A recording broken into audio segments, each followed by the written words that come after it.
नमस्कार दोस्तों, मेरा नाम है अजीत सिंह और पैसा बाजार में आप सभी का स्वागत करता हूं। आज हम इंडेक्स, गोल्ड और सिल्वर का कंपैरिजन करेंगे और तो म्यूचुअल फंड के बारे में बात करेंगे, जो कि म्यूचुअल फंड गोल्ड और सिल्वर के कॉम्बिनेशन में इन्वेस्ट करते हैं। चलिए बात करते हैं। सबसे पहले हम कंपैरिजन करते हैं सिल्वर।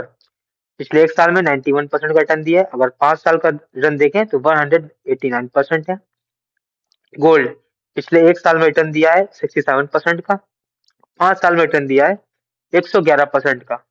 निफ्टी 50 की बात करें, पिछले एक साल का रिटर्न है 5.89%। पिछले 5 साल का रिटर्न है 97%। मिड कैप 150 पिछले एक साल में रिटर्न दिया है 2.71% का और पिछले 5 साल का रिटर्न देखें 190% का। स्मॉल कैप का रिटर्न की बात करते हैं, पिछले एक साल का रिटर्न है 9.75% और पिछले 5 साल का रिटर्न देखें तो 184%। तो हम बात करेंगे top two gold and silver combined funds की। सबसे पहला नाम आता है Motilal Oswal gold and silver ETF FOF. तो स्ट्रेटेजी फंड की है कि इन्वेस्ट करती है अपने फंड का 70% गोल्ड में और 30% सिल्वर में। पोर्टफोलियो रिबैलेंस किया आता है जब मेटल का वेटेज 90% से ऊपर चला जाता है। तब गोल्ड का इसमें वेटेज ज्यादा है तो लिक्विडिटी ज्यादा है, स्टेबिलिटी भी है और इन्फ्लेशन से प्रोटेक्शन मिलता है। सिल्वर का पोर्शन कम है तो थोड़ी वोल्टिलिटी ज्यादा रहती है और इंडस्ट्रियल डिमांड से भी लिंक है। परफॉर्मेंस की बात करें फंड की तो पिछले एक साल में रिटर्न दिया है 72% का और पिछले 3 साल का हम एनुअल रिटर्न देखें मतलब कहें एनुअल या फिर एवरेज रिटर्न 33.4% का रिटर्न है। फंड की स्ट्रेंथ की बात करें तो लो एक्सपेंस रेशियो है, जीरो एक्सिट लोड है, बेटर रिटर्न है कैटेगरी के एवरेज से और रेगुलर टॉप रैंक में आता है। वीकनेस की बात करें, लो फंडिंग रेटिंग है, 2 स्टार की रेटिंग है, निगेटिव अल्फा है -2.55 का। अब हमारा और हम तीसरी इसकी वीकनेस ये है, अंडर परफॉर्म किया है बेंचमार्क से पिछले 3 सालों में।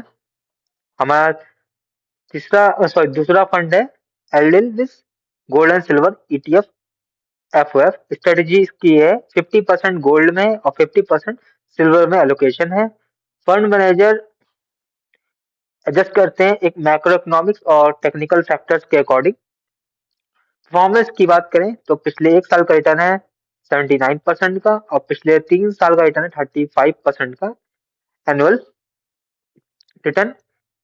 फंड की हम स्ट्रेंथ की बात करें तो एक्सपेंस रेशियो कम है 0.23%। स्ट्रॉन्ग रिटर्न है कैटेगरी के एवरेज से, टॉप रैंक्ड है रेगुलरली।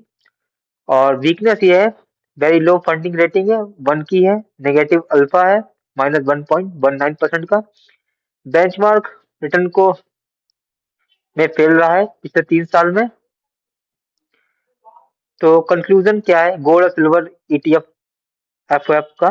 तो ये है जो एडिविस हायर सिल्वर एक्सपोजर है 50% का, जो कि एक साल में और 3 साल में अच्छा रिटर्न डिलीवर करता है, जिसकी वजह से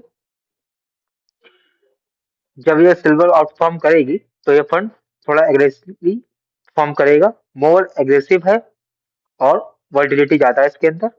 जबकि मोतीलाल ओसवाल में गोल्ड और सिल्वर में हायर फोकस है गोल्ड के ऊपर 70%, जिसकी वजह से स्टेबिलिटी और लो रिस्क बना रहता है।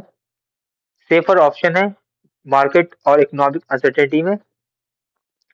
थोड़ा सा एग्रेसिव है अगर हम कंपेयर करें ऊपर वाले फंड से, तो क्योंकि इसमें गोल्ड का पोर्शन ज्यादा है।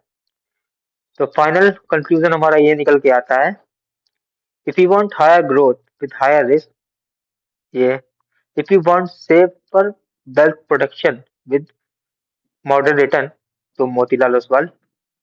कंपेयर करें निफ्टी 50 को तो दोनों ही फंड ने काफी अच्छा परफॉर्म किया है क्योंकि मेटल्स में रैली हुई है। लेकिन अगर कंपेयर करें माइक्रो कैप स्मॉल कैप से तो मेटल रिस्की कम है और लॉन्ग टर्म में वेल्थ क्रिएशन कर सकते हैं। तो ये वीडियो सिर्फ और सिर्फ हमारी एजुकेशनल पर्पस के लिए है, कोई भी बाई सेल की रिकमेंडेशन नहीं है। कोई भी निवेश करने से पहले अपने वित्त सलाहकार से बात करें। अगर वीडियो पसंद आया है तो लाइक करें, शेयर करें, सब्सक्राइब करें। अगर आप किसी म्यूचुअल फंड सेक्टर या फिर स्टॉक के बारे में जानना चाहते हैं तो उसका नाम हमें कमेंट सेक्शन में मेंशन करिए, ताकि नेक्स्ट टाइम जब हम वीडियो बनाएं तो उन टॉपिक्स को कवर कर सकें। Thank you.